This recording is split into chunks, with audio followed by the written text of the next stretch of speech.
हाँ तो दोस्तों केपीआईटी टेक के क्वार्टर 3 के नंबर्स आ चुके हैं, तो उसी के बारे में हम इस वीडियो में बात करेंगे और जानेंगे कि आपको केपीआईटी टेक के अंदर इन्वेस्ट करना चाहिए या नहीं। चलिए शुरू करते हैं। तो देखिए, सबसे पहले यहाँ पे कंपनी ने शेयर होल्डर्स के लिए यहाँ पे डिविडेंड डिक्लेयर किया है 1.45 रुपीज़ पर शेयर का, यानी कि अगर आपके पास में 100 शेयर है तो आपको यहाँ पे 145 रुपीज़ का डिविडेंड मिलेगा। लेकिन अगर हम यहाँ पे रेवेन्यू के नंबर्स की अगर हम बात करेंगे तो पिछले क्वार्टर के कंपैरिजन में ये नंबर हमें 23% से बढ़ता हुआ नजर आया है और ये नंबर आया है 917 करोड़ पे। देखिए, ये जो रेवेन्यू का ग्रोथ का जो नंबर हमें देखने को मिल रहा है, तो ये जो हमें डॉलर एप्रिसिएशन देखने को मिला है और उसके अलावा अराउंड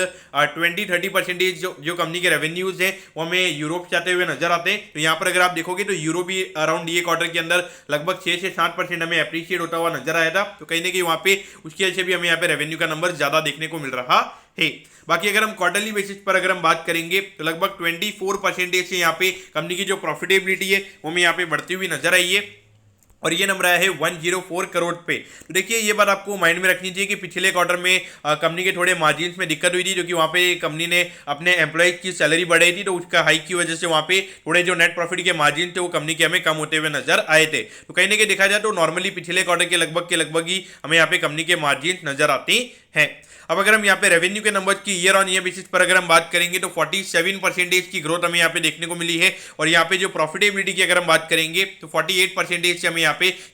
जो प्रॉफिटेबिलिटी वाला नंबर है वो यहाँ पे ईयर ऑन ईयर बेसिस पे बढ़ता हुआ नजर आ रहा है। तो देखिए, यहाँ पे कहीं ना कहीं ऑपरेटिंग लेवरेज वाला कॉन्सेप्ट कंपनी के लिए प्ले आउट होता हुआ नजर नहीं आ रहा है, क्योंकि नॉर्मली जब इतना रेवेन्यू ग्रोथ अगर हम कंपनी के अंदर देखते हैं तो वहाँ पे कहीं ना कहीं उसके कंपेरिजन में 1.5 टाइम्स के लगभग हमें जो प्रॉफिटेबिलिटी है वो कंपनी की बढ़ती हुई नजर आती है। लेकिन यहाँ पे जो नॉर्मली जो यहाँ पे हाइक देखने को मिला है इन्फ्लेशन का, यहाँ पे जो सैलरी हाइक्स हमने यहाँ पे देखी है, तो इसकी वजह से कहीं ना कहीं यहाँ पे मार्जिन कंपनी के इंप्रूव नहीं हुए हैं, लेकिन यहाँ पे कंपनी के मार्जिन खराब नहीं हुए हैं। ये भी हमें यहाँ पे पॉजिटिव वे में लेना चाहिए।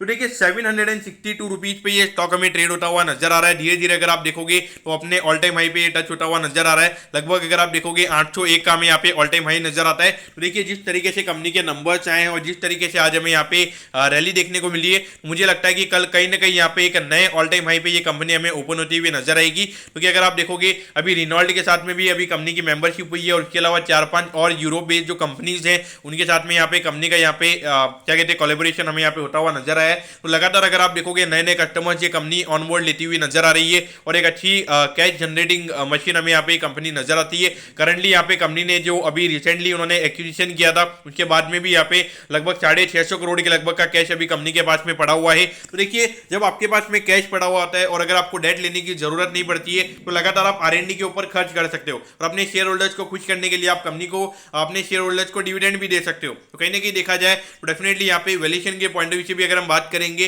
तो पिछले 9 महीने में 275 करोड़ का प्रॉफिट यहाँ पे कंपनी ने कमा लिया है और जो इंडिकेशन दे रहा है कि ये फाइनेंशियल ईयर एंडिंग पे लगभग 390 करोड़ पे ये कंपनी हमें एंड करती हुई नजर आएगी। और उसके हिसाब से अगर हम आज की जो क्लोजिंग प्राइस है उसके हिसाब से अगर हम वैल्यूएशन की अगर हम बात करेंगे तो लगभग 50 का पी रेशियो में यहाँ पे नजर आता है और अराउंड 48 से 50% के लगभग नेट प्रॉफिट के नंबर्स हमें यहाँ पे ग्रोथ हुए नजर आए हैं। तो अगर मैं पीजी रेशियो की अगर मैं बात करूंगा तो ऑलमोस्ट 1 टाइम के लगभग यहाँ पे ये हमें ट्रेड होता हुआ नजर आ रहा है। तो देखिए, एक चीज आपको माननी चाहिए कि अभी ये जो लोअर इंटरेस्ट रेट वाला सिनेरियो अभी नहीं चल रहा है, अभी हायर इंटरेस्ट रेट वाला सिनेरियो चल रहा है, तब ये कंपनी हमें 50 के पी रेशियो पे ट्रेड होती हुई नजर आ रही है और आने वाले 1 या 2 क्वार्टर्स में यानी कि लगभग